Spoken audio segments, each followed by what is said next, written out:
Baik, selamat pagi untuk anak-anakku sekalian. Semoga semuanya dalam keadaan sehat. Kita bertemu kembali dalam pelajaran bahasa Indonesia, dan pada kesempatan kali ini kita akan melanjutkan ke materi yang berikutnya, yaitu drama-drama kehidupan. Namun sebelum Anda mengikuti materi yang akan saya sampaikan, ada beberapa hal yang perlu diperhatikan. Yang pertama, untuk materi yang sudah saya sampaikan melalui video ini, nanti silakan ditulis kembali di buku catatan bahasa Indonesia masing-masing. Itu yang pertama. Kemudian yang kedua, pada pertemuan tatap muka sebelumnya kita masih dalam proses pengambilan nilai untuk karangan persuasi per kelompok.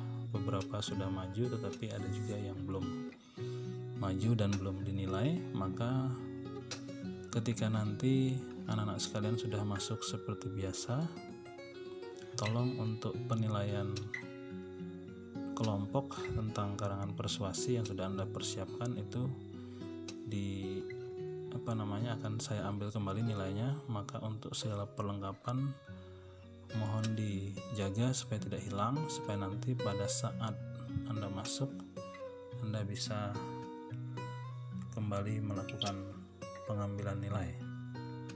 Karena kalau perangkat yang sudah disiapkan itu hilang, maka Anda harus membuat ulang, dan itu membutuhkan waktu yang lama. Maka saya ingatkan kembali supaya segala yang sudah disiapkan, media presentasi yang sudah dipersiapkan, supaya tidak hilang. Baiklah anak-anak sekalian, untuk materi tentang drama-drama kehidupan itu merupakan bagian dari kompetensi dasar 3.15, yaitu mengidentifikasi unsur-unsur drama tradisional dan modern yang disajikan dalam bentuk pentas atau naskah. Jadi untuk KD pengetahuan, yaitu KD 3.15, Anda diminta untuk mengidentifikasi unsur-unsur dalam pementasan drama. Nah, itu yang akan dicapai dalam pembahasan KD yang pertama ini. Jadi nanti pada prosesnya anak-anak akan diminta untuk membaca naskah drama yang terdapat pada buku paket. Maka buku paket tolong disiapkan. Kemudian setelah itu nanti anak-anak sekalian saya minta untuk mengidentifikasi unsur-unsur yang terdapat pada naskah drama yang ada pada buku paket tersebut. Nah, apa saja itu unsur-unsur drama? Itu nanti akan kita bahas pada slide selanjutnya. Selanjutnya, sebelum kita berbicara tentang unsur-unsur drama, di sini saya akan menjelaskan terlebih dahulu tentang apa yang dimaksud dengan drama itu sendiri. Drama di sini dikatakan sebagai cerita atau kisah yang melibatkan konflik atau emosi yang khusus disusun untuk sebuah pertunjukan. Jadi silahkan anak-anak sekalian untuk memperhatikan kata kunci pada pengertian tersebut, bahwa di dalam drama itu selalu ada konflik atau emosi yang dilibatkan dalam alur cerita. Kemudian kata kunci yang berikutnya adalah drama itu khusus disusun untuk sebuah pertunjukan. Jadi intinya dari pengertian ini, sebuah drama itu bisa disebut sebagai drama kalau dia sudah dipentaskan atau sudah ditampilkan di depan orang banyak. Kalau belum ditampilkan, itu belum bisa disebut sebagai drama. Itu baru sebatas skenario atau naskah drama. Nah, itu tolong dipahami. Jadi drama itu adalah karya sastra yang khusus dibuat untuk sebuah pertunjukan. Yang selanjutnya, drama disebut juga sandiwara. Ini berasal dari bahasa Jawa, yang terdiri dari kata sandi yang berarti tersembunyi, dan yang kedua waruh yang berarti ajaran. Dengan demikian, sandiwara itu berarti ajaran yang tersembunyi dalam tingkah laku dan percakapan tokoh-tokoh yang terlibat dalam sebuah alur cerita. Jadi anak-anak sekalian, dari pengertian ini kita dapat menarik sebuah kesimpulan bahwa yang pertama bahwa drama itu adalah karya sastra yang khusus disusun untuk sebuah pertunjukan.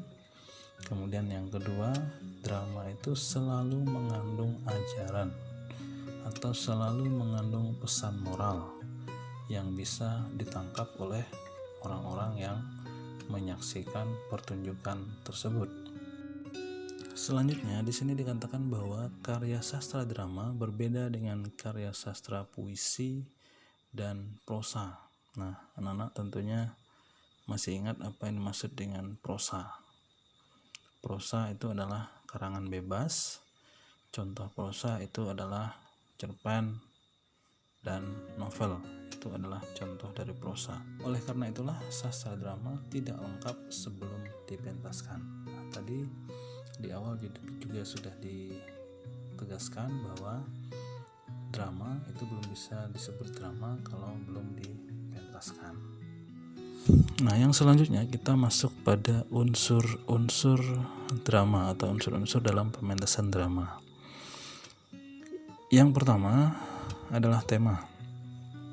Nah, sekalian, tema itu adalah pokok permasalahan yang terdapat dalam pementasan drama.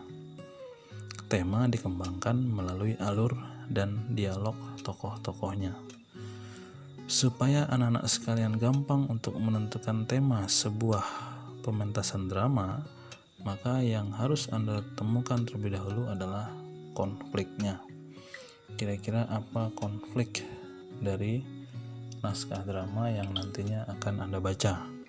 Setelah Anda menemukan konfliknya, kemudian memahami alur cerita secara keseluruhan, nanti Anda akan bisa menyimpulkan, oh ini pokok permasalahan atau ini tema dari naskah drama yang saya baca. Nah, nanti silahkan untuk tema itu dirumuskan dalam satu kalimat saja, tidak perlu panjang-panjang ketika Anda menjawab pertanyaan yang akan saya berikan. Silakan nanti dirumuskan dalam satu kalimat, diberi penjelasan, kalau bisa disertakan bukti. Selanjutnya kita masuk pada unsur yang kedua, yaitu tokoh dan penokohan. Nah, tokoh dan penokohan ini yang pertama berdasarkan perannya. Tokoh drama itu terdiri atas yang pertama tokoh utama dan yang kedua tokoh pembantu. Tokoh utama itu adalah tokoh yang menjadi sentral cerita atau pusat cerita. Tokoh yang paling sering muncul ketika drama tersebut dipentaskan. Nah, itu disebut dengan tokoh utama. Sementara yang kedua, tokoh pembantu itu adalah tokoh yang dilibatkan atau dimunculkan untuk mendukung jalan cerita dan memiliki kaitan dengan tokoh yang lain. Selanjutnya, tokoh berdasarkan perwatakannya atau karakter atau sifatnya. Yang pertama, tokoh berkembang. Tokoh berkembang itu adalah tokoh yang mengalami perkembangan nasib atau watak selama pertunjukan drama berlangsung. Ya. Jadi untuk tokoh berkembang ini, misalnya tokoh A yang di awal cerita misalnya karakternya baik, tetapi pada bagian tengah sampai akhir cerita tiba-tiba karakternya berubah jadi jahat. Nah, itu yang dimaksud dengan tokoh berkembang. Jadi ada perubahan karakter, ada perubahan nasib dari seorang tokoh dalam sebuah pementasan drama. Kalau Anda menyaksikan atau melihat ada tokoh dalam sebuah drama yang seperti itu, berarti itu termasuk kategori tokoh berkembang. Yang kedua, tokoh pembantu adalah tokoh yang diperbantukan untuk menyertai, melayani, atau mendukung kehadiran tokoh utama. Sesuai dengan namanya, tokoh pembantu tugasnya adalah mendukung, membantu tokoh utama atau tokoh-tokoh yang lain.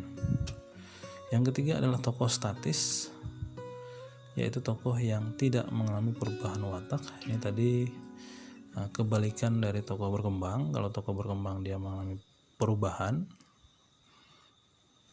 nasib atau karakter dalam cerita, sementara tokoh statis itu dia tidak mengalami perubahan watak atau karakter. Jadi kalau di awal baik, sampai tengah cerita, sampai akhir cerita, karakternya atau wataknya tetap baik. Sementara yang keempat adalah tokoh serba bisa, yaitu tokoh yang dapat berperan sebagai tokoh lain. Nah, yang tokoh serba bisa ini saya bisa contohkan, misalnya di awal cerita tokoh A menjadi seorang pangeran, kemudian ketika memasuki bagian tengah cerita karena ada suatu permasalahan, konflik dan lain sebagainya, tokoh pangeran tadi menyamar menjadi seorang pengemis, misalnya seperti itu yang disebut tokoh serba. Unsur yang berikutnya adalah dialog. Untuk dialog ini ada dua bagian dialog yang perlu Anda perhatikan. Yang pertama adalah wawancang.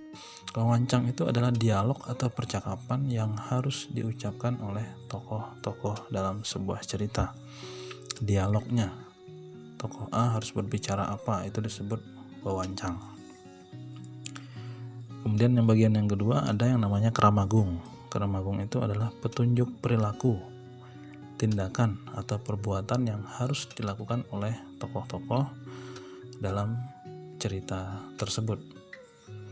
Nah, untuk keramagung ini adalah keterangan terkait dengan apa yang harus dilakukan oleh seorang tokoh sebelum dan sesudah mengucapkan dialog. Tandanya biasanya kalimatnya itu diberi tanda dalam kurung, kemudian dimiringkan. Itu ciri khas keramagung, hanya memberikan keterangan apa yang harus dilakukan oleh tokoh-tokoh sebelum dan sesudah mengucapkan dialog. Kemudian yang berikutnya, unsur yang keempat yaitu alur. Alur adalah rangkaian peristiwa dan konflik yang menggerakkan jalan cerita.